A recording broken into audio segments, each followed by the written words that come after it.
The 1899 Sewanee Tigers football team represented Sewanee, the University of the South, in the 1899 college football season. Sewanee was one of the first college football powers of the South, and the 1899 team in particular was very strong. The 1899 Tigers went 12-0, outscoring opponents 322-10, and won the Southern Intercollegiate Athletic Association title. With just 13 players, the team known as the Iron Men had a 6-day road trip with 5 shutout wins over Texas A&amp, Texas, Tulane, LSU, and Ole Miss.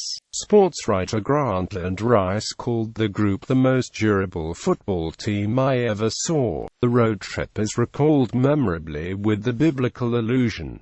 And on the 7th day they rested. The 11 extra points against Cumberland by BU Sims is still a school record.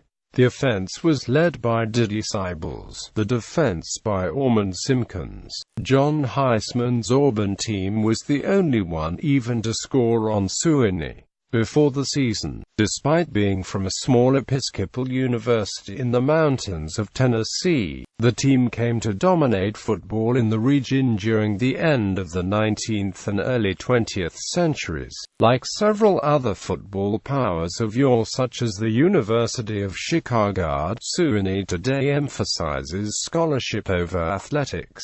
Sewanee had 7 starters return from the undefeated 1898 team.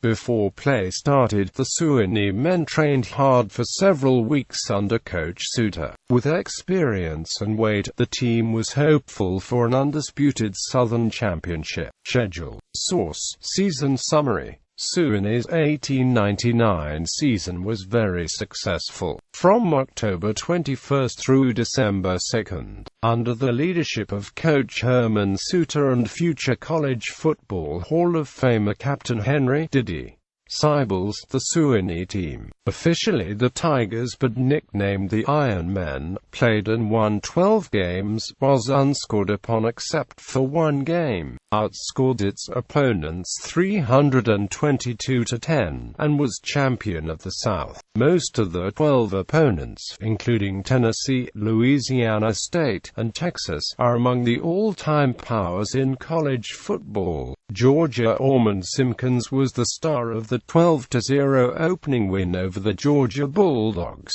netting the first touchdown with a fine line buck of 12 yards through center amidst thunderous applause. Rex Kilpatrick scored the second touchdown on a 4-yard run. Sewanee's starting lineup against Georgia: Sims, Jones, Keys, Poole, Claiborne, Bowling, Pierce, Wilson, Kilpatrick, Sybils, Simpkins. Georgia Tech. Sewanee followed the defeat of Georgia with a 32-0 victory over Georgia Tech on the following Monday. Sewanee won easily, the first score coming soon after the kickoff on a blocked kick recovered by Quintard Gray. Gray scored the next touchdown on 25-yard end run. Just 15 minutes had passed when Diddy Sybils scored the third touchdown. The next 3 touchdowns were also scored by Sybils, including pretty runs of 35 and 40 yards. The team played its substitutes in the second half. Tennessee in a driving rain at McGee Field, where each 5-yard line was a miniature stream. Sewanee beat the Tennessee Volunteers 46-0.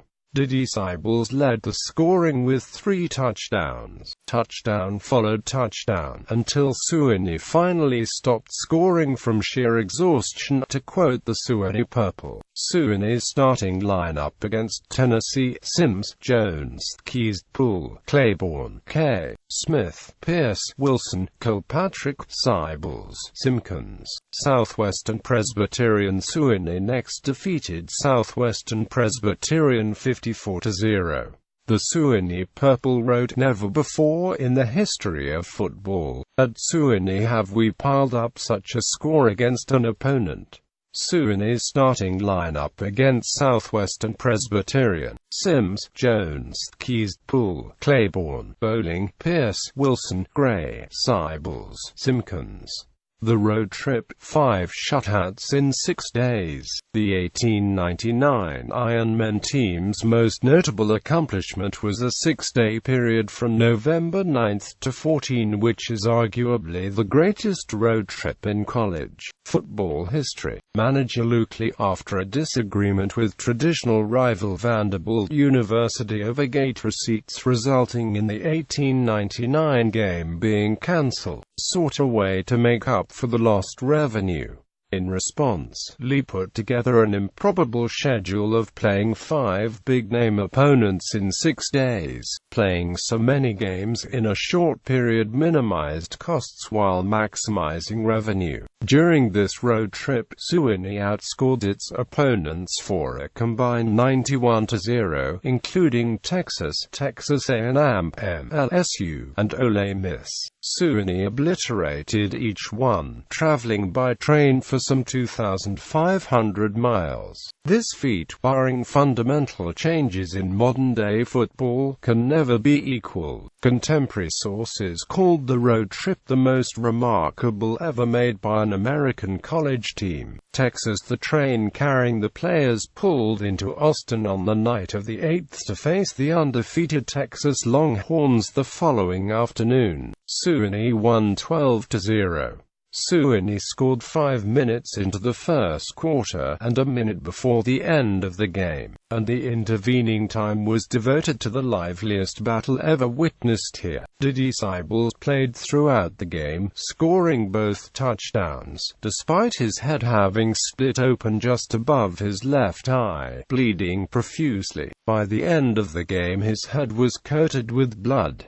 Sewanee's starting lineup against Texas: Sims, Jones, Keys, Poole, Claiborne, Bowling, Pierce, Wilson, Kilpatrick, Seibels, Simpkins. Texas A&amp. Not 20 hours had passed since the Texas game before the Tigers faced the Texas A&amp Aggies. The Tigers won 10-0.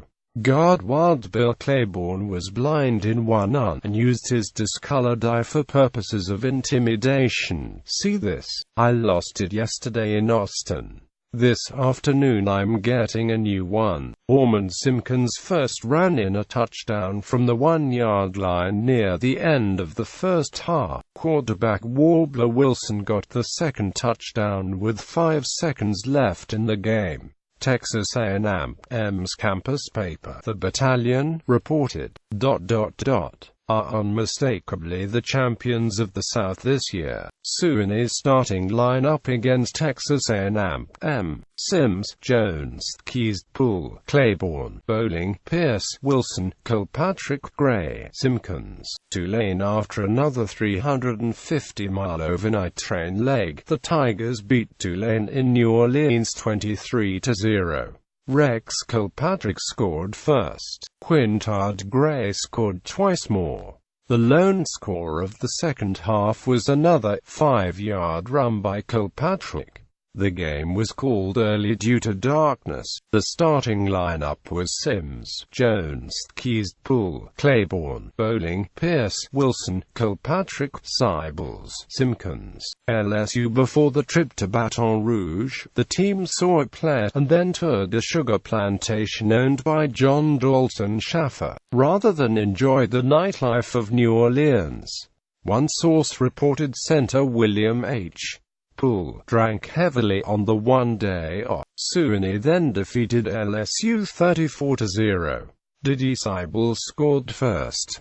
Sewanee's next run from scrimmage was then another Seibels touchdown. Rex Kilpatrick had one score, and Sewanee managed 3 further touchdowns. One account reads, in spite of the long, tiresome trip, the Sewaneemen were lively as schoolboys out for a day off. Mississippi. The Tigers arrived in Memphis to play Mississippi on the 3rd pre-game overnight train ride in 5 days. Ole Miss kept the game close. Seibels scored the first touchdown with 15 seconds left in the first half, and Kilpatrick scored the second with 13 to go to the final whistle. The local commercial appeal praised the Tigers. Yesterday's score against marked the 240th point for which the Tennesseans have scored to nothing for their opponents. During the present season, the trip of the Sewanee 11, along with record, will probably remain unequaled for generations. Cumberland seemingly unfazed by the travel. Next week the Tigers crushed the Cumberland Bulldogs 71-0.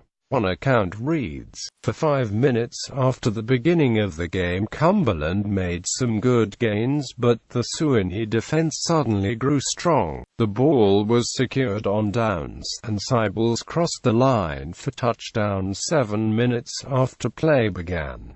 B.U. Sims had a school record 11 extra points, and Ormond Simpkins rested instead of playing. The starting lineup was Sims, Jones, Keys, Poole, Claiborne, Bowling, Pierce, Wilson, Kilpatrick, Seibels, Brooks, Auburn. The only points scored only John Heisman's Auburn team managed to score on Sewanee's Iron Men. Sewanee won by a narrow margin of 11-10. As a witness to the game, in which the Auburn team ran an early version of the hurry-up offense, and played exceptionally well on defense, sports writer Fuzzy Woodruff wrote, "Under Heisman's tutelage, Auburn played with a marvelous speed and dash that couldn't be gainsaid and which fairly swept Sewanee off its feet. Only the remarkable punting of Simpkins kept the game from being a debacle. I recall vividly one incident of the game, which demonstrates clearly just how surprising was Sewanee's victory. The Purple was taking time out. They began this early in the game, when their athletes appeared tired and worn, whereas Auburn men were full of fight and fire. A Sewanee player was down, his head being bathed. Suter, the Sewanee coach, and Heisman, the Auburn mentee, were walking up and down the field together. They approached this boy. The rules were not as rigid then, I guess, against coaches encroaching on the field of player conversing with player, or anyhow they were not in force. For Suter, evidently as mad as fire, asked the down-and-out player, 'Are you fellows going to be run over like this all afternoon?' 'Coach,' said the boy, lifting his tired head from the ground, 'we just can't stand this stuff. We've never seen anything like it.' Suter and Heisman turned away. 'Can you beat that?' Suter asked the Auburn coach. Heisman didn't say anything. I guess he thought a great deal. He told me afterwards that he had never felt so sorry for a man on a football field as he had for Suter at that moment. Auburn's Bivens scored first. Rex Kilpatrick then ran outside of the tackle, a 10-yard touchdown. Arthur Fegan scored to make it 10-5 in favor of Auburn. A controversial fumble recovery by Sewanee may have saved the game. Reynolds Deschene said it was a gift. The referee awarded Sewanee the ball, but he insisted Auburn recovered it. A double pass play to Warbler Wilson got the ensuing Sewanee touchdown. B.U. Sims made the extra point to edge Auburn. Neither team managed to score in the second half. The delay from the crowd gathering on the field ran the game into darkness. Sewanee's starting lineup against Auburn: Pierce, Jones, Claiborne, Poole, Keys, Bowling, Sims, Wilson, Kilpatrick, Seibels, Simpkins. North Carolina. The season closed with a 5-0 victory over the North Carolina Tar Heels and the championship of the South. Sewanee's defense was strong, and Diddy Seibels' punting gained 10 yards on each exchange of punts. A single free kick from placement proved the difference. Ormond Simpkins had signaled for a fair catch, but North Carolina's Frank M. Osborne collided with him. Sewanee was awarded 15 yards and the free kick. The star for the Tar Heels was Herman Kohler. Sewanee's starting lineup against North Carolina: Simpkins, Jones, Keys, Poole, Claiborne, Bowling, Black, Wilson, Kilpatrick, Seibels. Hull. Postseason awards and honors: W.A. Lambeth of Virginia in outing and Coach Suter both posted All-Southern teams. Included on Suitor's All-Southern: Richard Bowling, Wild Bill Claiborne, Deacon Jones, Rex Kilpatrick, William H. Poole, Diddy Sybils, Orman Simpkins, Warbler Wilson. Wilson was also selected All-Southern by Lambeth. B.U. Sims made Lambeth's team and was a substitute for Suitor. Legacy. By the end of the season, 11 of Sewanee's victories were against SIAA conference rivals, setting the record for the most conference games won in a single season by any team before or since. On College Game Day, November 13, 1999, ESPN featured the University of the South with a 4-minute segment on the 1899 football team, and CSX Railroad provided a short train ride in Cowan, which was a reenactment of an early leg of the Sewanee to Texas train ride. Several writers and sports personalities consider this Sewanee team one of the greatest football teams to ever play. Former Penn State coach Joe Paterno once said, "While there are some who would swear to the contrary, I did not see the 1899 Sewanee football team play in person." Winning 5 road games in 6 days, all by shutouts, has to be one of the most staggering achievements in the history of the sport. If the Bowl Championship Series had been in effect in 1899, there seems little doubt Sewanee would have played in the title game, and they wouldn't have been done in by any computer ratings. Tony Barnhart in Southern Fried Football: The history, passion and glory of the great Southern game listed Sewanee as his #1 Southern football team of all time. A 16-team playoff to determine the best team in college football history with winners decided by fan votes was run by the College Football Hall of Fame, called the March of the Gridiron Champions. Sewanee, starting at the lowest seed, won the tournament. Personnel: varsity letterman line Ralph Peters Black End, Richard E. Bowling tackle, William Wild Bill Claiborne guard, John William Deacon Jones tackle, Henry S. Keyes guard, Joseph Lee Kirby Smith tackle, Hugh Miller Thompson Bunny Pierce end, William H. Poole center, Bartlett A. Ultimus the Caboose Sims end.